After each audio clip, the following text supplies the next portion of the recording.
Oke, yang pertama kita akan membahas tentang pengertian konsumsi secara global.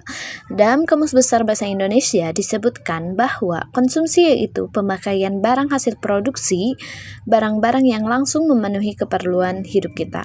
Dalam mendefinisikan konsumsi, terdapat perbedaan di antara para pakar ekonom, namun konsumsi secara umum didefinisikan sebagai penggunaan barang dan jasa untuk memenuhi kebutuhan manusia.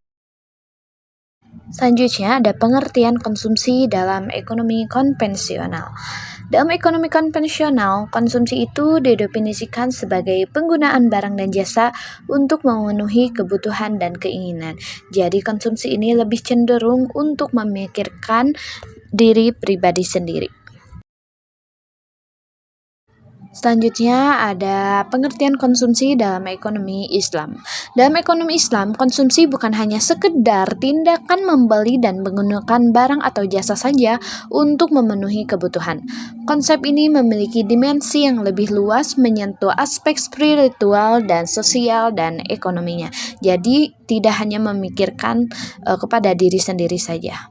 Adapun dalil Al-Qur'annya yang menyebutkan bahwa tentang konsumsi Islam itu yaitu Bismillahirrahmanirrahim, ya ayyuhan nasu kullu mimma fil ardi halalan thayyiba wa la tattabi'u khutuwatin syaitan innahu lakum aduwwum mubin, yang dimana artinya, wahai manusia, makanlah sebagian makanan di bumi yang halal lagi baik dan janganlah mengikuti langkah-langkah setan. Sesungguhnya ia bagimu merupakan musuh yang nyata. Quran Surat Al-Baqarah ayat 168.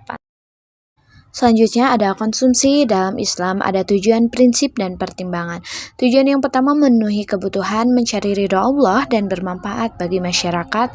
Prinsipnya ada moderasi, tidak berlebihan, halal, dan bernilai manfaat. Dan pertimbangannya maslahah, kepentingan umum, keadilan, dan keseimbangan. Konsumsi dalam konvensional. Tujuan, prinsip, dan pertimbangan. Tujuannya yaitu memenuhi keinginan dan mencapai kepuasan pribadi. Ada prinsip bebas tanpa batasan dan mengejar keuntungan maksimal. Pertimbangan efisiensi, produktivitas, dan pertumbuhan ekonomi. Selanjutnya ada prinsip-prinsip dalam konsumsi Islam. Ada 5 yaitu 1. Prinsip keadilan, 2. Prinsip kebersihan, ketiga ada prinsip kesederhanaan, keempat ada prinsip kemurahan hati, dan kelima ada prinsip moralitas. Nanti saya akan jelaskan satu persatu. Nih, yang pertama ada prinsip keadilan. Apa sih prinsip keadilan itu? Prinsip ini mengandung arti ganda mengenai mencari rezeki yang halal dan tidak dilarang hukum. Artinya, sesuatu yang dikonsumsi itu didapatkan secara halal dan tidak bertentangan dengan hukum.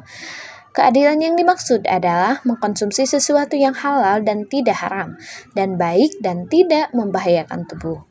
Yang kedua, ada prinsip kebersihan. Bersih dalam arti sempit adalah bebas dari kotoran atau penyakit yang dapat merusak fisik dan mental manusia. Misalnya, makanan harus baik dan cocok untuk dimakan, tidak kotor ataupun menjijikan sehingga merusak. Yang ketiga ada prinsip kesederhanaan. Sikap berlebih-lebihan atau disebut israf sangat dibenci oleh Allah dan merupakan pangkal dari berbagai kerusakan di muka bumi. Sikap berlebih-lebihan ini mengandung makna melebihi dari kebutuhan yang wajar dan cenderung memperturutkan hawa nafsu atau sebaliknya, terlampau kikir sehingga justru menyiksa diri sendiri. Yang keempat, ada prinsip kemurahan hati. Sifat konsumsi manusia juga harus dilandasi dengan kemurahan hati. Maksudnya, jika memang masih banyak orang yang kekurangan makanan dan minuman, maka hendaklah kita sisihkan makanan yang ada pada kita, kemudian kita berikan kepada mereka yang sangat membutuhkannya. Yang kelima, ada prinsip moralitas. Pada akhirnya, konsumsi seorang muslim secara keseluruhan harus dibingkai oleh moralitas yang dikandung dalam Islam sehingga tidak semata-mata memenuhi segala kebutuhannya saja,